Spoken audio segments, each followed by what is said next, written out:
South Korea is an emerging world leader. The world's seventh largest exporting nation. 2 generations it's brought about an economic miracle that's changed the face of the nation and put this country of nearly 50 million people onto the world stage. South Korea has developed at an extraordinary rate, and a lot of that is to do with the fizzing energy, the frenetic pace of the economy, and the sheer energy that people are willing to invest in it.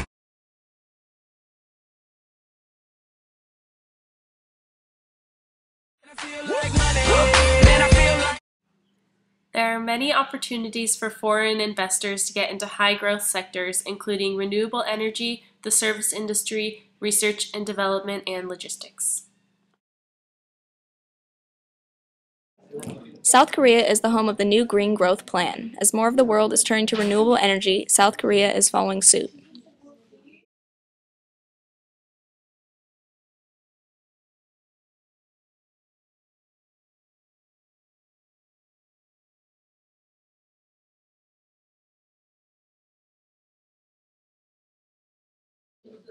This month, South Korea announced free trade deals that will lead to the development of the country's economy by bolstering exports, employment, and foreign investments.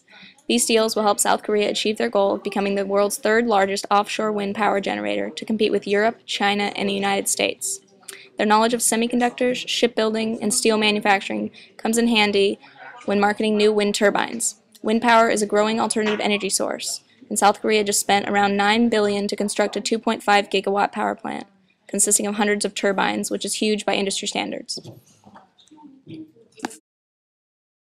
South Korea has just finished building its first tidal power plant. It's the largest tidal plant in the world, and there are plans to build more along the South Korean coastline. Although tidal power has suffered from high costs and limited availability of sites, there are new improvements in technology that would make widespread use easier to come by in the near future.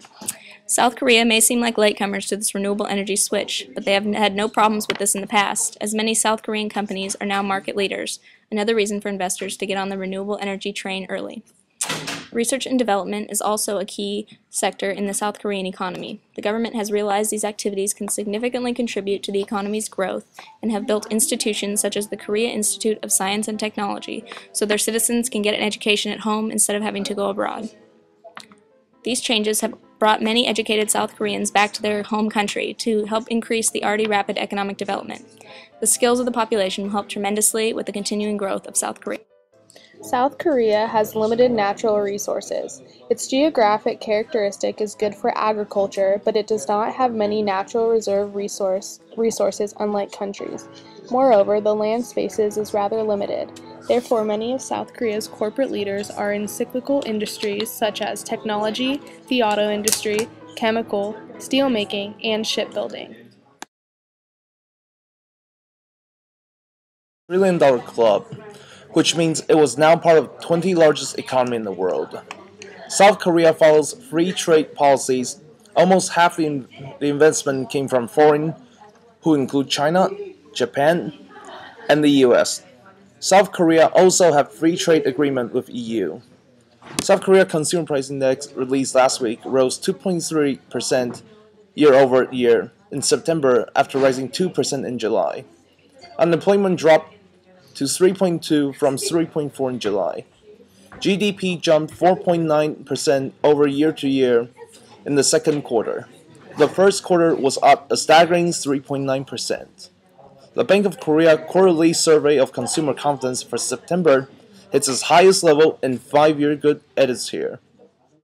Although South Korea's foreign investment regulations are not organized quite yet, they already have great incentives for foreign investors.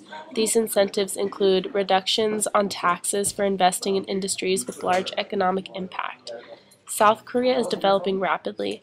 After the Asian market crash in 1998, South Korea changed its economy into a more westernized model.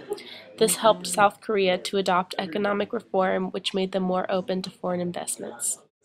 What South Korea needs from investors is the ability to inject temporary strong cash flow into the system, indicating only 1.3% growth on gross fixed investments. Adding 3% inflation as a factor, this indicates South Korea receives less capital than it would want.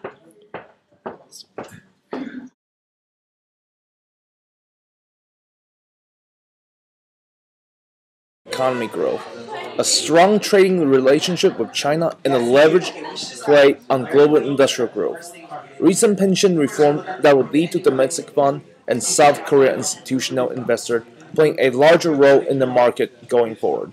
South Korea respects their investors, and they will work hard for you.